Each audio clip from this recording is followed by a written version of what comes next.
Olá pessoal, muito bom dia. Espero que todos vocês estejam todos bem, em casa, se cuidando da família de vocês. Hoje, na verdade, esse mês de junho, nós vamos dedicar ao governo ou Era Vargas, como a gente queira chamar, dentro da historiografia. Nós, na última semana, nós tínhamos discutido um pouquinho do que levou ao Vargas ao poder e hoje nós começamos a sua prática, né, governamental. E, de forma inicial, nós vamos estudar o governo provisório de Vargas. Governo provisório que vai de 1930 a 1934. Mas por que ele é provisório? Ele é provisório porque ele não é ele é regido por uma Constituição.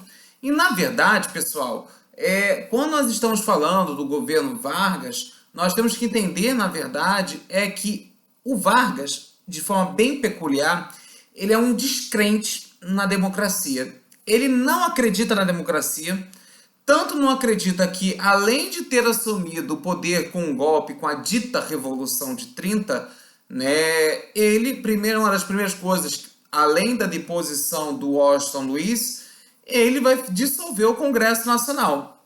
E uma outra consequência que ele vai adotar enquanto medida é que ele vai nomear interventores. Por quê, pessoal? Ele nomeia interventores a partir do Código de Interventores. Então, isso quer dizer que ele substitui os governadores, porque esses governadores poderiam ser uma oposição ao seu governo, e nomeia interventores, né, pessoas de sua extrema confiança. Sendo que, com esse processo de substituição de governadores, o único estado que acaba não sendo substituído é o de Minas Gerais, porque ali nós temos o maior colégio eleitoral e Vargas precisava amanhã ou depois de votos, né? Então ele precisava governar de acordo com os interesses. Contudo, perceba uma coisa muito interessante nesse processo, é que ele, na verdade, ele contempla Minas, mas descontempla, por exemplo, o estado de São Paulo, que tinha a principal base da economia, né? Uma vez que o café ele continuava sendo a base da economia nacional com o seu caráter de agroexportação. E uma coisa que eu acho que é importante citar é que nesse processo em que Vargas ele vai nomear um, substitui o outro, ele, na verdade, ele está acabando de vez com a possibilidade de termos oposições no Brasil ao seu governo. Por quê? Porque se eu estou nomeando interventores para cada estado, automaticamente esses interventores eles vão governar de acordo com o que eu quero. Até porque eu dissolvi o Congresso Nacional. Então eu mando no cenário, né, federativo e minhas ordens chegam aos estados a partir do princípio do federalismo. Um ponto que eu quero destacar para vocês é que quando a gente está trabalhando nesse processo do Vargas, eu acho que é muito interessante também a gente pensar a questão da posição das Forças Armadas. Nesse momento, os tenentes no governo Vargas, eles ganham muitos poderes. Tanto ganham que no âmbito estadual eles criam as legiões revolucionárias, né? Ou seja, eles representam os estados.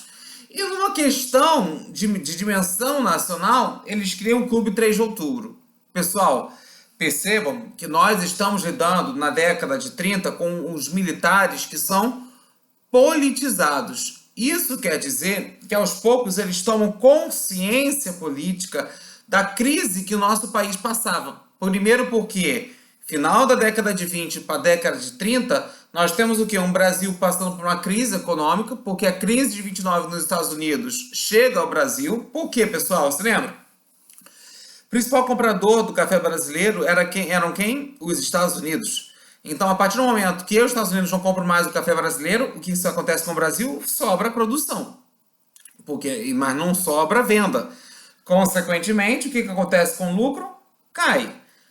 Um outro cenário, a crise política com que Vargas ele assumiu o poder no Brasil, com a deposição do Washington Luiz, assassinato, né, do João Pessoa, né, que veio enquanto vice na campanha eleitoral, e não somente isso, toda uma articulação da Revolução de 30 e a atuação do Góes Monteiro, que nós já discutimos aqui no nosso último encontro. Quando nós estamos falando, pessoal, de forma bem precisa do governo Vargas, eu até citei isso com vocês, São Paulo ele não se sente prestigiado de uma forma nenhuma pelo governo varguista. Nós estamos lidando com um governo que ele percebe que ele precisa do colégio eleitoral, mas ele se esquece da questão econômica. O Vargas ele é um descrente da democracia, mas ele não é um articulador político. Ele não sabe dialogar, porque nós estamos lidando com um ditador civil, mas não um ditador militar. E aí, nesse cenário, né, atrelado ainda com a crise de 29, a crise do café brasileiro, a queima das sobras de café pelo governo brasileiro, o que vai acontecer, pessoal? Vargas, ele vai desprestigiar a figura de São Paulo, que era a base da economia brasileira, e isso vai levar, na década de 30, a uma revolução chamada Revolução Constitucionalista de 1932, que já a gente vai discutir. Por quê, Vinícius? Porque antes, o Vargas, ele sabia que ele precisava das camadas urbanas, porque ele sabia que ele não poderia governar sem elas. Então, na verdade, no ano de 32, ele estabelece uma reforma eleitoral chamada de Código Eleitoral de 1932, onde, a partir das grandes medidas que ele adota, ele estabelece o voto secreto. Por que, Vinícius, o voto secreto? Porque, na verdade, ele está querendo o que, pessoal? Eliminar, podemos assim dizer, com as fraudes, as manipulações eleitorais que advinham desde a época da República Oligárquica. Até defunto votava. Falamos aqui do curral eleitoral, do voto de cabresto, do poder do coronel. E não somente isso. Quando a gente comenta um pouquinho da figura do Código Eleitoral de 32, nós também temos o quê? A delegação de juízes. Vinícius, por que estabelecer a profissão, a figura do juiz nesse momento é importante? Muito simples, pessoal. Muito simples. A partir do momento que eu estou estabelecendo juízes, eu estou aumentando o meu poder de fiscalização. Por quê? Para evitar, junto com o voto secreto, as fraudes eleitorais. Então, quando eu estou levando a figura dos juízes para o processo eleitoral, eu estou falando o seguinte: vocês vão fiscalizar, vocês vão fazer a contabilização dos votos, vocês vão prestar contas desse processo. Então, eu estou, na verdade, eliminando a figura de um coronel que poderia ser, na verdade, a figura de uma oposição ao meu governo. E eu quero que vocês também percebam que o Vargas, nesse momento, no Código Eleitoral de 32, ele elimina um requisito, eu acho que essa palavra é mais certa, que nós tínhamos na República, desde a República da Espada, da República Oligárquica, que levava uma abstenção eleitoral muito grande, que é a figura da mulher. Por quê? Aonde entra essa presença maravilhosa das mulheres, pessoal? É o voto. Porque, na verdade, com o Código Eleitoral de 32, fica estabelecido o voto feminino. Então, agora, a mulher, ela participa do processo eleitoral. E não só isso. Eu quero que vocês também percebam que, quando a mulher participa do processo eleitoral, nós estamos dando garantias de participações. Ou seja, aumenta-se, amplia a democracia. Contudo, os analfabetos, eles ainda estão excluídos. Veja só, olha só. Eu estabeleço o voto feminino, mas veja, se eu tenho uma mulher que é analfabeta, ela não pode participar do processo eleitoral. Então, ou seja, você cria a extensão de uma democracia do lado, restringe, continua a restrição do outro. Pessoal, o que foi a Revolução Constitucionalista de 32? Na verdade, ela vai acontecer em São Paulo, justamente porque São Paulo não se sente contemplado pelas propostas, pelas medidas adotadas no governo Vargas. Não somente isso, a desvalorização do café, a política de interventores, o interventor paulista não representava a elite cafeeira paulista, isso é um grande problema, porque ele governa não atendendo aos interesses deles. E um terceiro fator, a ausência de uma Constituição. Veja, eu estou num governo provisório. E meu governo provisório não tem uma Constituição. Isso vai dar problema. Nós vamos ter uma instauração de uma revolução no estado de São Paulo, as tropas de Vargas irão intervir.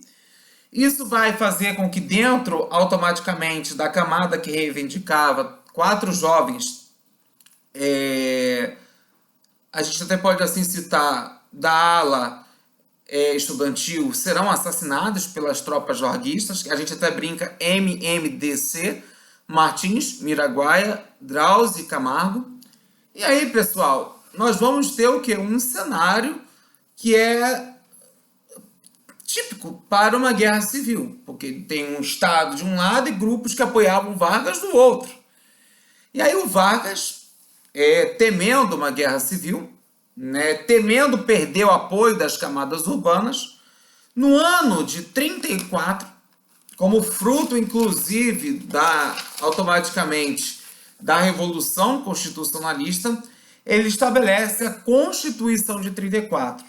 Vou ler para vocês algumas medidas da Constituição de 34. Primeira delas, a manutenção do regime republicano. Isso quer dizer que o poder continua sendo presidencialista, o federalismo se mantém no cenário nacional, né? A independência dos 3 poderes, executivo, legislativo, judiciário. O voto, ele é universal, com exceção dos analfabetos, que nós já tínhamos discutido aqui. O ensino, ele é primário, gratuito e obrigatório. Nós temos um ponto que é interessante, que merece muito destaque na Constituição de 34. Por quê, pessoal?